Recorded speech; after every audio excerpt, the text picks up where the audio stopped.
हक्काचे देव तुम्हाला देईल म्हणून चिंता करू नका. आणि अनेक वेळा आपल्या हक्काचं आपल्याला मिळत नाही, त्यावेळेला आपण जास्त चिंता करतो. कधी कधी आपल्या हक्काचं आपल्याला मिळत नाही, त्यावेळेला आपण खूप अधिक निराश देखील होतो. खूप आपण टेन्शन देखील घेतो ज्यावेळेस आपल्याला आपल्या हक्काचं मिळत नाही त्यावेळेला. किंवा अनेक वेळा आपल्याला आपल्या हक्काचं मिळत नाही, त्यावेळेला आपण जे आहे ते अ, खूप खूप म्हणजे खूप अतिशय भयानकरीत्या आपण तुटतो देखील. ठीक आहे. आणि काही काही ठिकाणी त्याचे जे आपल्याला आपल्या हक्काचं मिळालं नाही, तर ते मिळवण्याकरता अनेक चुकीच्या गोष्टी देखील ज्या आहेत त्या होत असतात. परंतु त्या विषयाकडे आपण जाणार नाही. पवित्र शास्त्र आपल्याला काय सांगतं हे आज आपण काय करणार आहोत, शिकणार आहोत. आणि म्हणून आपण यामध्ये पहिला भाग आपण पाहणार आहोत, तो हा आहे, परमेश्वर आपल्या गरजा भागवतो. पहिला भाग. ठीक आहे. आपल्या विषयातला पहिला जो भाग आहे तो हा आहे, परमेश्वर आपल्या गरजा भागवतो. ठीक आहे. आता आपल्या ज्या गरजा आहेत त्या खूप आहे.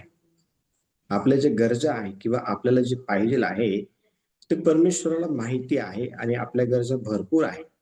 आणि भरपूर गरजा जरी आपल्या असल्या तरी त्या गरजा भागवण्याची जी काही क्षमता आहे किंवा जे काही सामर्थ्य आहे ते देवामध्ये आहे, हे आपण कधीही विसरू नये. आणि पवित्र शास्त्र आपल्याला देव कशा प्रकारे आपल्या गरजा भागवतो या संदर्भात शिकवते. हे आपण फिलिप्पियराचं पत्र 4था अध्याय आणि वचन 19 ज्यावेळेस आपण काढतो ना, तर त्या वचन 19 मध्ये बघा काय लिहिलेलं आहे, कशा प्रकारे गरजा भागवण्यासंदर्भात फिलिप्पियराच्या मंडळीला संत पौलाने आत्म्याच्या प्रेरणेने पत्र लिहिलेलं आहे. आणि त्या ठिकाणी काय लिहिले पहा,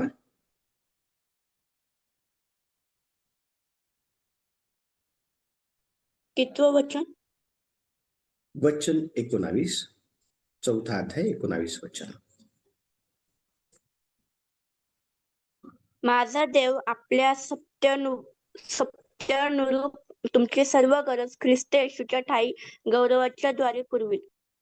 व्हेरी गुड. आता बघा ह्या ठिकाणी वचनामध्ये अतिशय स्पष्टपणे सांगण्यात आलेलं आहे की आपली जी गरज आहे ती परमेश्वर देव ख्रिस्त येशूच्या ठायी गौरवाच्या द्वारे तो काय करणार आहे, पुरवणार आहे. आणि हे वचन आपण वाचत असताना ह्या वचनातून आपल्याला एक गोष्ट पाहायला भेटते, प्रामुख्याने ती ही की जी काही गरज आपली असेल, आता आपली जी गरज आहे आपल्याला शारीरिक, मानसिक आणि आर्थिक ज्या काही आहे ना त्या आपल्या गरजा असतात. आणि ह्या सर्व गरजा परमेश्वर देव जो आहे ना तो पूर्ण करतो. तुमची शारीरिक गरज असेल ती देखील परमेश्वर देव पूर्ण करतो. तुमची मानसिक गरज असेल ती देखील परमेश्वर देव पूर्ण करतो. तुमची आर्थिक गरज असेल ती देखील परमेश्वर देव काय करतो माहिती का, पूर्ण करतो. तो आपल्याला सोडत नाही आणि योग्य वेळी तो आपल्याला काय करतो माहिती का, मदत करतो. आणि मग आपल्याकडं जर इतका चांगला देव आहे जो आपली शारीरिक, मानसिक, आर्थिक जी काही गरज आपल्याला आहे ह्या तिन्ही भागामध्ये ती जर तो पूर्ण करतो, तर मग आपण आपल्या जीवनामध्ये एक गोष्ट प्रामुख्याने समजून घेणं गरजेचं आहे की आपल्या हक्काचं हे आपल्याला भेटल्याशिवाय राहणार नाही. आणि तरीही आपण चिंता करतो, तरीही आपण आपल्या जीवनामध्ये ती गोष्ट आपल्याला भेटावी ह्या अनुषंगाने आपण काय करतो माहिती का, धावपळ करतो. परंतु देवाचं वचन अतिशय स्पष्टपणे सांगते की ते जर आपल्या हक्काचं आहे तर ते आपल्याला मिळेल. आणि ते आपल्याला कशा प्रकारे प्राप्त होईल, तर वचन सांगतं देवाच्या सहाय्याने. आणि म्हणून चिंता करायची नाही, कारण पवित्र शास्त्रामध्ये ज्या वेळेला आपण मत्तयाचं पुस्तक 7वा अध्याय आणि त्याचं जे 11वं वचन आहे तर त्या मत्तयाच्या पुस्तकाच्या 7व्या अध्यायाच्या 11व्या वचनामध्ये अतिशय स्पष्टपणे देवाचं वचन आपल्याला सांगतं, मग तुम्ही वाईट असताना आपल्या मुलांना चांगल्या देणग्या देणं तुम्हाला समजतं, तर तुमच्या स्वर्गातील पित्याजवळ जे काही तुम्ही मागाल ते तो तुम्हाला विशेष करून चांगल्या देणग्या दिल्याशिवाय राहणार नाही का? किती विशेष करून. म्हणजे विचार करा, ह्या ठिकाणी देवाचं वचन सांगतं, की मनुष्य स्वतः वाईट असून जर मुलांना चांगल्या गोष्टी देतो, बाप स्वतः वाईट असून जर मुलांना चांगल्या गोष्टी देतो, तर स्वर्गामधला जो बाप आहे ना, तो वाईट नाहीये, तो चांगला आहे. मग विशेष करून तो त्याच्या लेकरांना चांगल्या गोष्टी दिल्याशिवाय राहणार नाही का? तो देईल. परंतु त्या आपल्याला प्राप्त व्हाव्या यासाठी आपण परमेश्वर देव हा आपल्या सर्व गरजा भागवतो हे लक्षात ठेवणं गरजेचं आहे. कारण आपण आपल्या गरजा ह्या प्राप्त करून घेण्याच्या अनुषंगाने देवावर विश्वास ठेवण्याऐवजी आपण आपल्या स्वतःवरती विश्वास ठेवतो. आपण आपल्या स्वतःवरती अवलंबून राहतो. आणि ज्या वेळेला आपण आपल्या स्वतःवर विश्वास ठेवून आपण आपल्या गरजा भागवण्याच्या अनुषंगाने ज्या वेळेला एखादी गोष्ट करायचा प्रयत्न करतो ना, त्यावेळेला आपल्या गरजा ह्या भागवल्या जाण्याऐवजी आपल्या गरजा ह्या भागवल्या जात नसून आपल्या जीवनामध्ये विपरीत जे आहे ते काहीतरी घडताना आपल्याला दिसून येतं. पण देवाचं वचन ह्या ठिकाणी आपल्याला हे सांगत आहे, की परमेश्वर देव हा आपली काळजी घेणारा देव आहे. परमेश्वर देव हा आपल्या हक्काचं आपल्याला देणारा देव आहे. परमेश्वर देव हा केवळ आपली शारीरिक काळजी घेत नाही, तर परमेश्वर देव हा आपली मानसिक देखील काळजी घेतो आणि परमेश्वर देव हा आर्थिकरित्या देखील परमेश्वर देव काळजी घेतो. याचा विसर आपल्याला पडू नये. आणि आपण पाहतो की पवित्र शास्त्रामध्ये एक विधवा होती आणि खूप मोठा दुष्काळ जो आहे तो पडलेला होता आणि त्या दुष्काळाच्या काळामध्ये तिच्याकडं फक्त एका भाकरीचंच काय माहिती का पीठ होतं आणि देवाच्या माणसाने तिच्याकडे पाणी मागितलं आणि ती पाणी घ्यायला जात असताना त्याने आणखीन त्या विधवेला आवाज दिला आणि म्हटला, येताना माझ्यासाठी भाकर घेऊन ये. आणि ती विधवा त्या ठिकाणी म्हणाली, की माझ्याकडे फक्त एका भाकरीचं पीठ आहे आणि मी एक भाकर बनवल, माझ्या मुलाला अर्धी देईल आणि मी अर्धी खाईल. आणि त्यानंतर आम्ही मरून जाऊ. कारण आमच्याकडं हा दुष्काळ फेस करण्याकरता काही नाही माहिती का? पुरेसं पीठ नाहीये, अन्न नाही आमच्या घरामध्ये. आणि त्या ठिकाणी देवाचा माणूस फक्त म्हणाला, जा आणि माझ्यासाठी काय कर, भाकर आण, पाणी आण. ती गेली आणि देवाच्या माणसासाठी तिने भाकर करून आणली. लक्षात द्या. आणि देवाचं सांगते की जोपर्यंत त्या गावातला दुष्काळ संपला नाही तोपर्यंत परमेश्वर देवाने तिच्या भांड्यातलं जे पीठ आहे ना, तिच्या भांड्यातलं जे तेल आहे ना, त्याने ते संपू दिलं नाही. लक्ष द्या. त्या दुष्काळाच्या काळामध्ये परमेश्वर देवाने त्या विधवेची आणि तिच्या मुलाची जी काही गरज आहे ना ती पूर्ण केली. जर परमेश्वर देव हा अशा प्रकारे पवित्र शास्त्रामध्ये जर अशा लोकांची जर प्रत्येक गरज भागवू शकतो, तर तो देव काल आणि युगानुग एकसारखा आहे. तो बदलत नाही. तो बदलत नाही. तो जर विधवेची काळजी घेऊ शकतो, तर तो तुमची आणि माझी देखील काळजी घेऊ शकतो. हे आपल्याला समजणं फार गरजेचं आहे. आणि हे जर आपल्याला समजलं, तर आपण परमेश्वर देवावरती पूर्णपणे जे आहे ना, अवलंबून राहिल्याशिवाय राहणार नाही. आणि देवाची हीच इच्छा आहे, की आपण त्याच्यावरती अवलंबून राहावं. दुसरा जो मुद्दा आहे तो हा आहे, देव पक्ष्यांची काळजी घेतो, तर आपली किती अधिक घेईल. दुसरा मुद्दा हा आहे, देव पक्ष्यांची काळजी घेतो तर आपली किती अधिक घेईल. आणि बघा, परमेश्वर देव हा पक्ष्यांची काळजी कशा प्रकारे घेतो हे आपण मत्तयाच्या पुस्तकाच्या 6व्या अध्यायाच्या 26व्या वचनामध्ये जर पाहिलं तर त्या ठिकाणी अतिशय स्पष्टपणे वचनात लिहिलेलं आहे, आकाशातील पाखरांकडे निरखून पहा.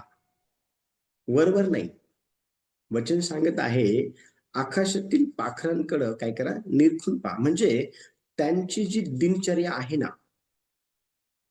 त्या दिनचर्येकडे तुम्ही निरखून पहा.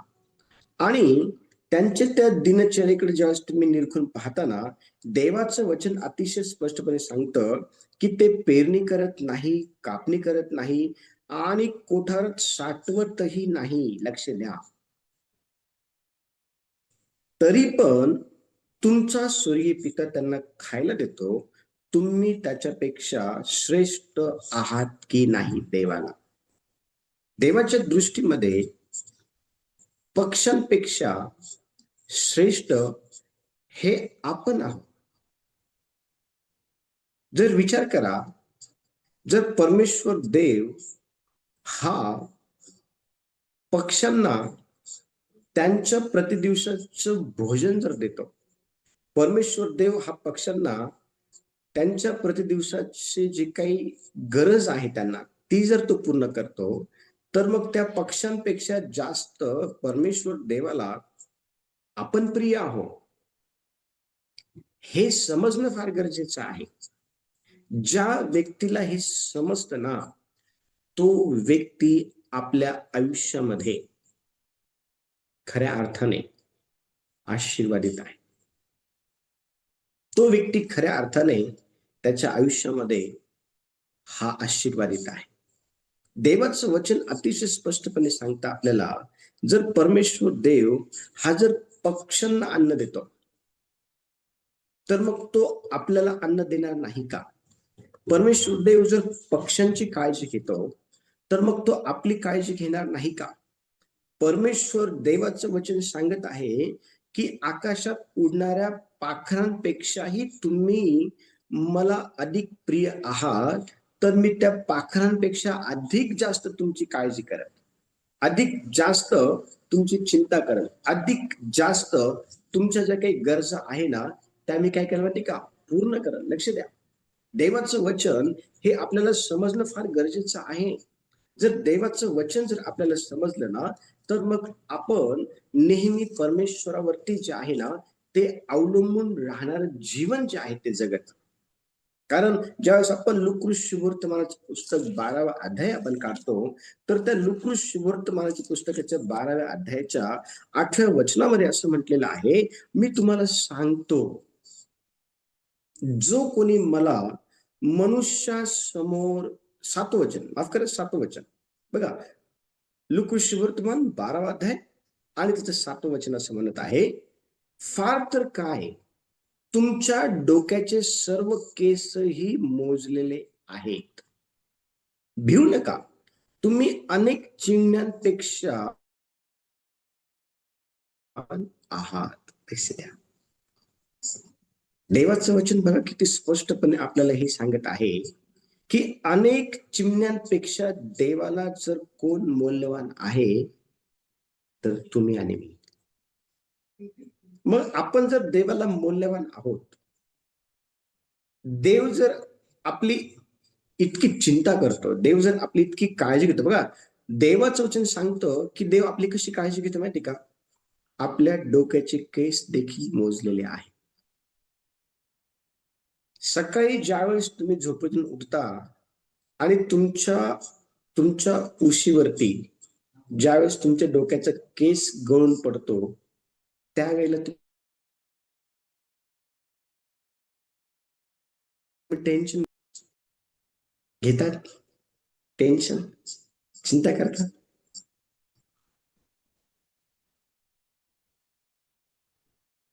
करता की नाही करत? नाही करत की करता? हो, करतो. लक्ष त्याच्या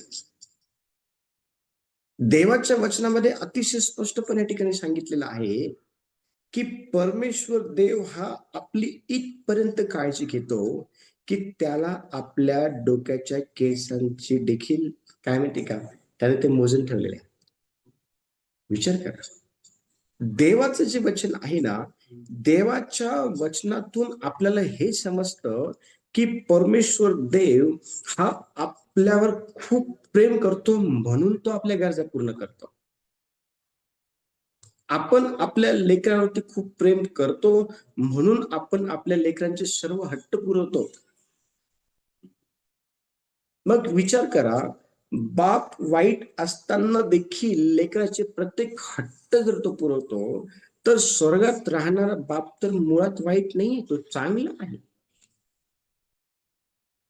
मग स्वर्गात राहणारा बाप जर चांगला आहे, तर तो ह्या ठिकाणी आपल्याला अतिशय स्पष्टपणे हे सांगत आहे की भिवू नका. काय खावं, काय प्यावं, काय पांघरावं याची चिंता करू नका. तुमच्या शारीरिक चिंतेबद्दल, तुमच्या मानसिक चिंतेबद्दल, तुमच्या आर्थिक चिंतेबद्दल परमेश्वर देवाकडे योजना आहे, प्लॅन्स आहे. तो योग्य वेळी तुम्हाला तुमच्या सर्व गरजा ज्या आहे ना, पुरवल्याशिवाय राहणार नाही. आणि म्हणून देवाचं वचन सांगतं की माझ्या मुलांनो, माझ्या मुलींनो, तुम्ही खूप चिमण्यांपेक्षाही मौल्यवान आहात. आपण देवाला फार मौल्यवान आहोत. तरी पण आपण चिंता करतो. तरी पण आपण टेन्शन घेतो. तरी पण आपण जे आहे ना, आपल्या जीवनामध्ये देवावरती पूर्णपणे अवलंबून जे आहे ते राहत नाही. देवावरती अवलंबून राहणं फार गरजेचं आहे. ह्या जगामध्ये राहत असताना, कारण ह्या जगाची निर्मिती देवाने केलेली आहे आणि ह्या जगाच्या प्रत्येक चांगल्या गोष्टींचा उपभोग घेण्यासाठी देवाने आपल्याला ह्या जगामध्ये ठेवलेला आहे. आणि जगाच्या गोष्टी परमेश्वर देव हा आपल्याला दिल्याशिवाय राहणार नाही. कारण स्तोत्र संहिता 23 मध्ये आपल्याला प्रत्येक ती गोष्ट पाहायला भेटते जी एका व्यक्तीची आवश्यकता आहे.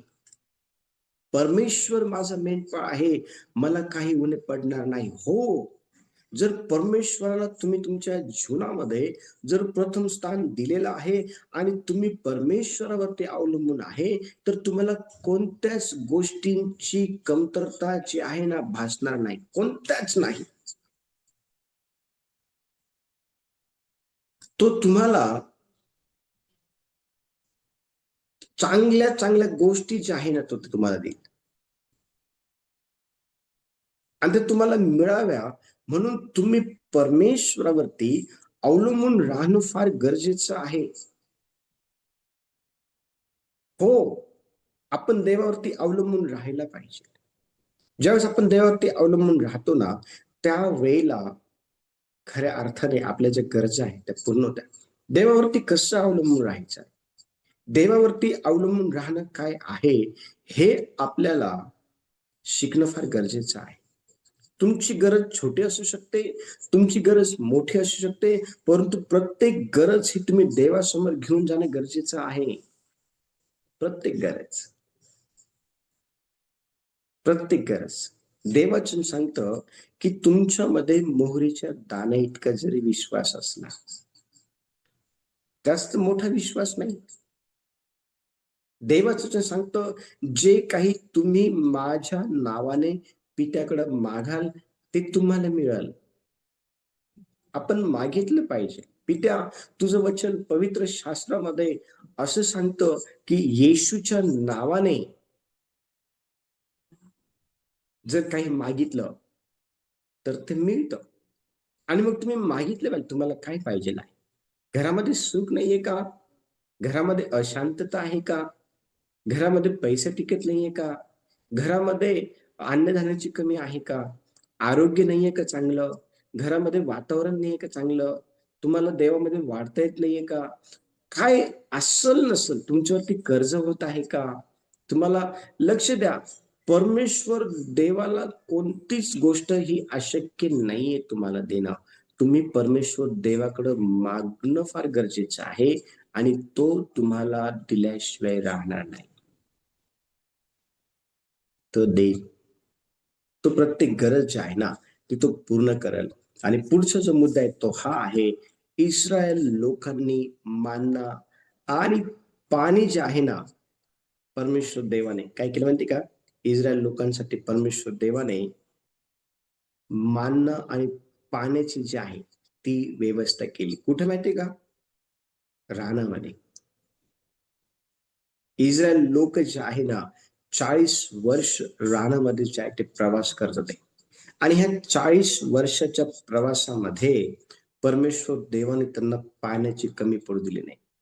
परमेश्वर देवाने त्यांना अन्नाची कमी पडू दिली नाही. 40 वर्ष परमेश्वर देव हा त्यांची जी गरज आहे ती तो पूर्ण करत होता. 40 वर्ष कमी आहे का? 40 वर्ष 40 वर्ष कमी नाहीये. परमेश्वर देवाने त्यांची काळजी घेतली. तो परमेश्वर देव आज पण आपली काळजी घेईल. कारण ज्यावेळेला आपण वचन वाचतो ना, निर्गमन याचा 16वा अध्याय आणि त्याचं जे 35 वचन आहे, ते वचन ज्यावेळेला आपण वाचतो ना, तर निर्गम याच्या 16व्या अध्यायाच्या 35व्या वचनामध्ये आपल्याला अतिशय स्पष्टपणे हे लिहिलेलं पाहायला भेटतं की परमेश्वर देवाने सर्व ज्या गरजा आहे ना, इस्रायल लोक वस्ती असलेल्या देशात जाऊन पोहोचेपर्यंत 40 वर्ष मान्ना खात होते. कनान देशाच्या हद्दीपर्यंत जाऊन पोहोचेपर्यंत ते मान्ना खात होते. लक्ष द्या.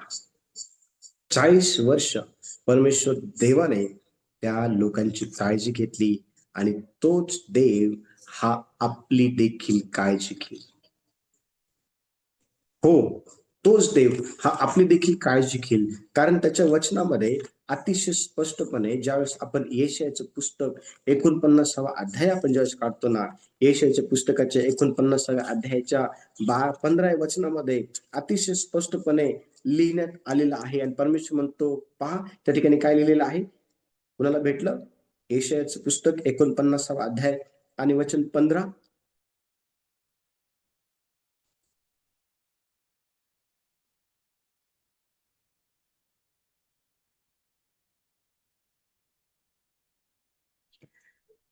स्त्रीला आपल्या पोटाच्या मुलाची करुणा येणार नाही, एवढा तिला आपल्या तान्ह्या बाळाचा विसर पडेल काय? कदाचित स्त्रियांना विसर पडेल, पण मी तुला विसरणार नाही. Very good. किती सुंदर असं उदाहरण दिले बा. काय एखाद्या स्त्रीला आपल्या पोटच्या मुलाची करुणा येणार नाही, एवढा तिला आपल्या तान्ह्या बाळाचा विसर पडल काय? तर वचन सांगतं कदाचित त्या स्त्रीला आपल्या बाळाचा विसर पडल. हो, त्या स्त्रीला आपल्या बाळाचा विसर पडल. पण वचनामध्ये पुढे असं म्हटलेलं आहे, पण मी तुला विसरणार नाही. देवबाप नाही विसरत आपल्याला. विसरण्याची जी सवय आहे किंवा विसरण्याचा जो स्वभाव आहे तो देवामध्ये नाहीये, तो माणसामध्ये आहे. हो, देव विसरभोळा नाहीये. देव हा जाणतो की आपण त्याचे लेकरं आहोत. कारण देवाचं सांगत आहे पुढच्या 16व्या वचनामध्ये, पहा मी तुला आपल्या तळ हातावर कोरून ठेवलं आहे. तुझे कोट नित्य माझ्या दृष्टी समोर आहे. लक्ष द्या. देवाच्या तळ हातावरती आपण आहोत. विचार करा. देव हा आपल्याला विसरत नाही. देव हा आपल्याला टाकत नाही. देव हा आपल्यापासून लांब जात नाही. जसं एक लहान लेकरू त्याला आवश्यक असणारी गोष्ट मिळवण्यासाठी तो आपल्या आई वडिलांवरती अवलंबून राहतो, त्यांच्याकडे तो मागतो, तसं आपण देवाकडे मागितलं पाहिजे. तसं आपण देवाकडे जे आहे ना आपल्या गरजा सांगितल्या पाहिजे. देवा, माझ्या जीवनामध्ये असे प्रॉब्लेम आहे. देवा, माझ्या जीवनामध्ये ह्या समस्या आहे. देवा, मी अशा प्रकारे माझ्या जीवनामध्ये मी प्रॉब्लेम फेस करत आहे, समस्या आहे, त्रास आहे, आजार आहे. मला हे पाहिजे आहे, माझं हे काम होत नाही, माझं ते काम होत नाही. मला आठवतं आमच्याकडं एक ताई आल्या होत्या प्रार्थनेला, साळवे म्हणून. त्यांच्या मुलाला ते घेऊन आले आणि ते म्हटले की पास्टर माझ्या मुलासाठी प्रार्थना करा. मी म्हटलं कशासाठी प्रार्थना करायची? ते म्हटलं की विधवा आहे मी, माझा मुलगा पोलीस भरतीला चालला आहे आणि देवाने त्याला जे आहे ते पोलीस भरतीमध्ये त्याचा नंबर यावा आणि तो महाराष्ट्र पोलीस बनावा. मी म्हटलं ठीक, काळजी करू नका, प्रार्थना करू आपण. त्यांच्यासाठी प्रार्थना केली. त्यांचा मुलगा हा ग्राउंड साठी गेला आणि त्याचा नंबर आला. त्याचं मेडिकल झालं, तो फिट झाला आणि ट्रेनिंगसाठी तो गेला. आज तो महाराष्ट्र पोलीस आहे. मला तुम्हाला हे सांगायचं आहे की देवाला कोणतीच गोष्ट अशक्य नाहीये. तुमच्या जीवनामध्ये तुम्ही देवाचा अनुभव घेतलेला आहे. तुमच्या वैयक्तिक जीवनाला घेऊन असेल, तुमच्या पारिवारिक जीवनामध्ये ज्या काही समस्या उद्भवलेल्या त्या समस्या परमेश्वर देवाने व्यवस्थित केलेल्या आहेत. तुम्ही देवाचा अनुभव घेतलेला आहे. देव हा चांगलाच आहे. देव हा चांगलाच आहे आणि म्हणून त्याला तुम्हाला देखील चांगलं द्यायला आवडतं. देवाने जर इस्रायल लोकांना 40 वर्ष जर त्या अरण्यामध्ये मान्ना खाऊ घातला, पाणी पाजलं, तर तो आपल्याला नाही करू शकत का? तो आपल्याला देखील करू शकतो. पुढचा जो मुद्दा आहे तो हा आहे, विधवेच्या भांड्यातील तेल आणि पीठ जे आहे ना, ते संपलं नाही, ते आपण पाहिलं. ते जे आहे ते आपण तो मुद्दा आपण जे आहे तो कव्हर केला. त्याचा पुढचा मुद्दा आहे तो आहे, देवाचं राज्य प्रथम शोधा आणि बाकी सर्व मिळेल. आपण काय शोधतो? एक सुंदरसा दाखला दिला होता पवित्र शास्त्रामध्ये. एका स्त्रीचे 10 नाणे असते एका स्त्रीकडं आणि त्यातलं एक नाणं ते हरवतं आणि मग ती जी स्त्री आहे ना, ती खूप बेचैन होती, खूप बेचैन होती. आणि ती जे नाणं आहे ती दिवा लावती, झाडून घेते आपलं पूर्ण घर ती झाडते. तिला तो जो एक शिक्का जो आहे तो तिला सापडत नाही. तिला फार टेन्शन येतं. पण ती शोधणं त्या ठिकाणी बंद करत नाही. ती पूर्ण घर झाडून घेते, घरामध्ये दिवा लावते आणि मग वचनामध्ये असं सांगितलेलं तिचा शिक्का सापडला आणि तिने आजूबाजूला गोळा केलं आणि आनंद केला. देवाच्या वचनामध्ये अतिशय स्पष्टपणे आपल्याला हे पाहायला भेटतं की आपण ह्या दिवसांमध्ये ज्या गोष्टींची आपल्याला गरज आहे, अशा गोष्टी आपण शोधल्या पाहिजेत आणि त्या गोष्टी जर आपल्याकरता काय आहे, तर ते आहे देवाचं राज्य. कारण मत्तयाच्या पुस्तकाच्या 6व्या अध्यायामध्ये आपण ज्यावेळेस येतो, त्याचं 33 वचन बघा काय म्हटलेलं आहे. मत्तयाचं पुस्तक 6वा अध्याय आणि वचन 33 मध्ये काय म्हटलं पहा. तर तुम्ही प्रथम त्याचे राज्य व त्याची धार्मिकता मिळवायची खटपट करा, म्हणजे याबरोबर तीही सर्व तुम्हास मिळतील. Very good. काय प्राप्त करण्यासाठी आपण खटपट केली पाहिजे? काय प्राप्त करण्यासाठी आपण आपण जे आहे ते तळमळ दाखवली पाहिजे.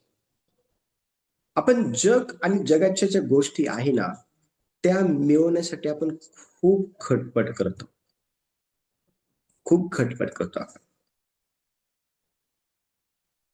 पण काय इतकी खटपट करून आपण जर ती गोष्ट मिळवली पण आपल्याला त्याचा उपभोग घेता येतो का? दैवाचं वचन अतिशय स्पष्टपणे पवित्र शास्त्रामध्ये असं म्हटलेलं आहे की एका शेतकऱ्याच्या शेताला खूप पीक आलं आणि त्याने तो म्हटला की अरे बापरे, आता मी काय करू? माझी जी कोठार आहे ती छोटी आहे आणि इतकं धान्य माझ्या शेताला आलेलं आहे, ते साठवण्यासाठी ही कोठारी पुरेशी नाहीये. मी माझे सर्व कोठार तोडून टाकल, ती मोठी बांधल आणि माझ्या शेतातलं सर्व जे पीक आहे मी त्यामध्ये साठवून ठेवेल. आणि जसा विचार त्याने केला तसं त्याने केलं देखील. आणि त्याच रात्री ज्या वेळेला तो झोपला ना, त्यावेळेला तो स्वतःला म्हणाला, हे जीवा खा पी मजा कर, कारण पुष्कळ वर्ष पुरल इतकं धान्य तू साठवून ठेवलं आहे. आणि तो झोपी जाणार तोच देव म्हटला, अरे थांब, तू मूर्ख आहेस. विचार करा, जगाच्या दृष्टीने तो खूप हुशार होता. कारण हुशार तो आहे हे कशाने प्रूफ होतं माहिती का? कारण त्यांनी कोठार तोडून टाकली, त्याने शेतामध्ये चांगलं पीक जे आहे ना ते त्या ठिकाणी पेरलेलं होतं, त्याचं दुप्पट त्याला भेटलेलं होतं. जगाच्या दृष्टीने तो खूप हुशार होता, पण देवाच्या दृष्टीने तो मूर्ख होता. देव म्हटला, अरे मूर्ख, आज रात्री तुझा जीव तुझ्यापासून घेतला जाईल. मग हे सर्व जे तू तयार केलेलं आहे, हे सर्व धान्य जे तू साठवून ठेवलेलं आहे, हे कुणाचं होईल? ह्या जगामध्ये राहत असताना देवाचं वचन अतिशय स्पष्टपणे आपल्याला हे सांगतं की आपण केवळ आणि केवळ देवाला आणि देवाच्या स्वभावाला आपण काय केलं पाहिजे माहिती का? मिळवण्याकरता आपण खटपट केली पाहिजे. देवाचं जे राज्य आहे, काल आपण थोडं जे काही भाग आहे तो आपण बघितला. मत्तईच्या योहानाच्या पुस्तकात 14व्या अध्यायामध्ये येशू म्हणाला, मी जातो हे तुमच्याकरता कसं आहे? हिताचं आहे. आणि मी गेलो म्हणजे तुमच्यासाठी जागा तयार करेल. लक्ष द्या, त्या जागेमध्ये जाण्याकरता आपण खटपट केली पाहिजे. खटपट काय आहे? ज्या गोष्टी देवाला आवडत नाही ह्या गोष्टी मी करणार नाही, कारण माझ्यासाठी स्वर्गामध्ये जागा तयार करण्यात येत आहे आणि ती मला मिळवायची आहे. एखादा व्यक्ती ज्या वेळेला नवीन जागा घेतो ना, त्यावेळेला तो खटपट करतो खरेदी खत करायला. ज्यावेळेला एखादा व्यक्ती एखाद्याकडे आपली पावर पटाने ठेवतो ना, गहाण ठेवतो, तर त्याच्या मनामध्ये चिंता असते की लवकरात लवकर ती सोडून घ्यावी. तो खटपट करतो ते पैसे मिळवून ती सोडून घेण्याकरता.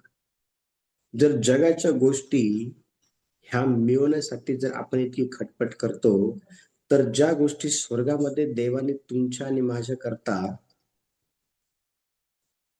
ऑलरेडी तयार करून ठेवलेल्या आहे, त्या मिळवण्यासाठी आपण किती खटपट केली पाहिजे. खटपट करणं काय? ज्या गोष्टी देवाला आवडत नाही ना त्या करायच्या नाही, त्यापासून पळायचं आणि देवाचा जो स्वभाव आहे त्याप्रमाणे चालायचं. आज सकाळची गोष्ट मी तुम्हाला सांगतो, देवाच्या गौरवासाठी मी तुम्हाला हे सांगत आहे. आज सकाळची गोष्ट, मी चाळीसगावहून बसलेलो होतो आणि मला आज नाशिक या ठिकाणी प्रोग्राम होता. त्या प्रोग्रामला मला पोहोचायचं होतं. मनमाडला गाडी आली आणि जवळपास मनमाडची खूप मुलं ट्रेनमध्ये बसले. एक मुलगा वाघळीहून त्याच्या परिवारासोबत बसलेला होता. वाघळीवरून एक मुलगा त्याच्या परिवारासोबत बसला होता. त्याची बहीण, त्याचे आई वडील, त्याची पत्नी, त्याचा लहान मुलगा. त्यांचं रिझर्वेशन होतं माझ्या सीटच्या समोरच. आणि ट्रेनमध्ये एक असं टेबल होतं. त्या टेबलवरती जनरली सर्व लोक जे आहेत ते जेवण करतात.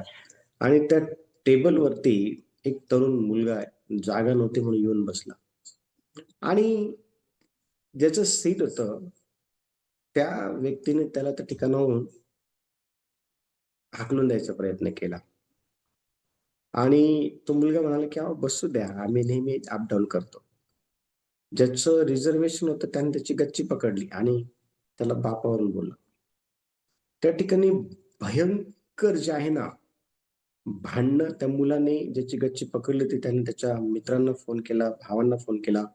जवळपास 50-60 मुलं जे आहे ना त्या ठिकाणी एकत्र आले.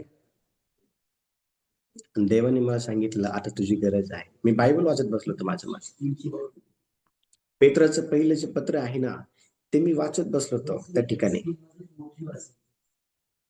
मी म्हटलं माझी गरज कुणाला? ते भांडणं झाले ते सोडवण्यासाठी. म्हटलं देवा, एवढ्या 50-60 मुलांना तोंड देणं माझ्याकडून होणार नाही ही गोष्ट. आणि ह्या मुलाकडनं चूक झालेली आहे तर हे मुलं त्याला मारतीलच.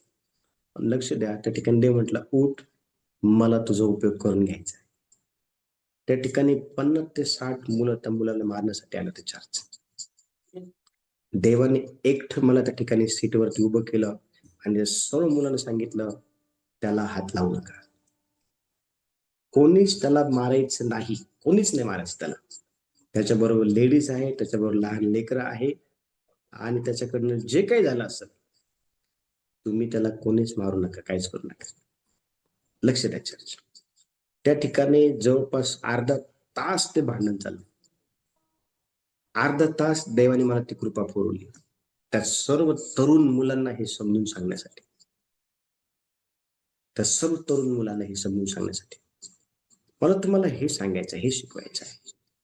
देवाने तुम्हाला निवडलेलं आहे अशासाठी की तुम्ही देवाचं प्रतिनिधित्व म्हणून काम करावं. आणि देवाचं प्रतिनिधित्व म्हणून काम करायसाठी तुम्हाला काय करणं गरजेचं आहे? देवाचं वचन अतिशय स्पष्टपणे सांगतं, देवाचं राज्य, देवाचं नीतिमत्व म्हणजे आता देवाला तुमच्याद्वारे ह्या जगामध्ये काय करायचं माहिती का? जगायचं आहे.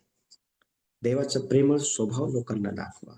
देवाने मध्यस्थी केली ते लोकांना दाखवा. देवाने लोकांना शिकवलं ते लोकांना दाखवा. देवाने लोकांना जवळ केलं ते लोकांना दाखवा. देवाने लोकांना मदत केली ते लोकांना दाखवा. देवाने लोकांना प्रीती केली ते दाखवा. देवाने लोकांना सोडवलं दाखवा ते. हो, याला म्हणतात देवाचं राज्य, राज्याचा शोध करणं. याला म्हणतात देवाची जी नीतिमत्ता आहे ना, तिला प्राप्त करून याला म्हणतात खऱ्या अर्थाने.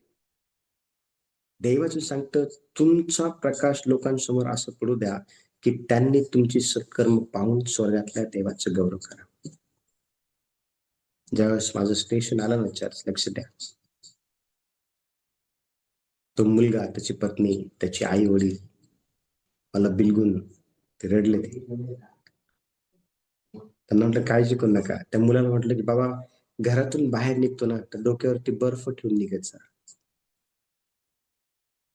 लोकांना सोडवा, लोकांना जीव लावा, लोकांना शिकवा, लोकांना जवळ करा, लोकांची काळजी घ्या, लोकांना मदत करा. चर्च, तुम्ही डायरेक्ट लोकांना देवाबद्दल सांगू शकत नाही, पण तुमच्या कृतीतून तो देव लोकांना दिसला पाहिजे. हे तुमच्याकडनं होणं फार गरजेचं आहे. आणि हे जर तुमच्याकडनं झालं तर निश्चित अर्थाने देव हा तुमचा उपयोग हजारो लोकांना आशीर्वाद करण्यासाठी करून घेतल्याशिवाय राहणार नाही. देवा या वचनाद्वारे सर्वांना आशीर्वाद देऊ. यावेळेला आपण सर्वजण